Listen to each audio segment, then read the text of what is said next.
So new Ford hybrid engine could work on Maverick, Bronco, the Maverick, and the Bronco Sport. But this is sort of in line with what I've been saying for a very long time. I've said that I was pretty much guaranteeing that there'd be a 2.3 liter plug-in Ranger. And I said then after, it'll likely come to the Maverick. Ford authorities reporting on this in a very good way. So we're going to talk about that. But I've been on this train from day one. I said we'll almost certainly get an all-wheel drive Maverick, non-plug-in first. And I can tell you, 2025, expect some really positive stuff. But I'm pretty positive here we're going to get an all-wheel drive hybrid plug-in, an all-wheel drive hybrid Maverick, non-plug-in in 2025. And in this case, it's probably going to be with the whole new model refreshed that we'll get a plug-in actually making into the Maverick. So that would put us, so the first Maverick is a 2022, correct? Not mistake. Time goes by. There's so many models. So we've got the 2022 Maverick, and then we can expect for a full refresh, it's 5 to 8 years. So I don't have the official date yet. And if anyone thinks they have the official date, or if there's been some really solid rumors on an exact year for the Maverick, please go ahead and share.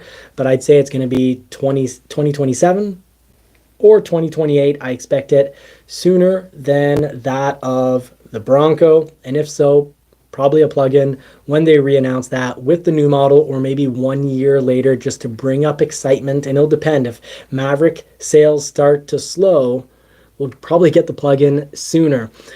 But with 2025 being the mid-model refresh for the Maverick, so that's year 3, well, maybe it's going to be the 5th or the 6th year. So we're basically looking at a new Maverick for 2028-ish.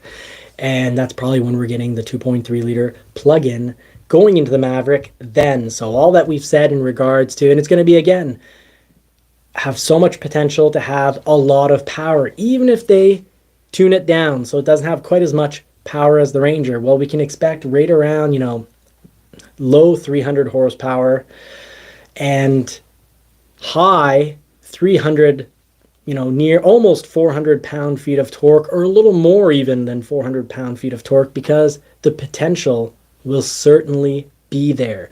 So that's fantastic news. And also in the news, also mentioning that the Ford Edge is going to be getting, the Edge and the Lincoln Nautilus made in China. Here in Canada, in the Oakville assembly plant, we're losing production of those vehicles, but we're going to be gaining EV production. So the full EV Explorer, the full EV Lincoln Aviator. So that's fantastic news. So the Oakville assembly plant, they're going to be making all electric versions, Explorer and Aviator. So that's fantastic. Now, the Maverick would be able to handle a 2.3 liter plug-in and the Bronco Sport as well. So that would be very cool. I think it gain a whole lot of excitement for those models. But, it might not be the 2.3 liter. It could very well be saved for the Bronco and the Ranger, and I think that would make a lot more sense. Because if you have the same powertrains in lower models, it takes away from the uniqueness, the reason to spend more money, because people don't want to be told they're paying X number of dollars more, let's say $10,000 or $15,000 more, just because the vehicle is bigger. So I'd say there's probably a good chance here that the Maverick would get the 2 liter EcoBoost engine paired with a 100 kilowatt electric motor, and then then it would make a lot more sense power-wise to have 271 horsepower, like on the Edge, and, or maybe 270 to 310 pound-feet of torque. It would also make it the most powerful powertrain for the Ford Maverick and Bronco Sport.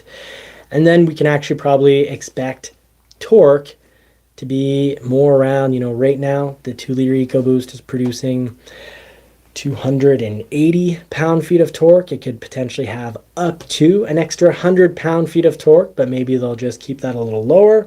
I'd say probably about 340, 350 pound-feet of torque. I think that's what we can expect, and that's all very much speculation. But I'd say that I'd say if I had to put my bet on it, I'd bet more likely that the Maverick and Bronco Sport will not get the 2.3 liter. They'll save that for the Bronco and the Ranger, and that we're going to get a 2-liter plug-in, 2-liter turbo, 2-liter plug-in for those vehicles. So with turbo, so an EcoBoost with electric engine.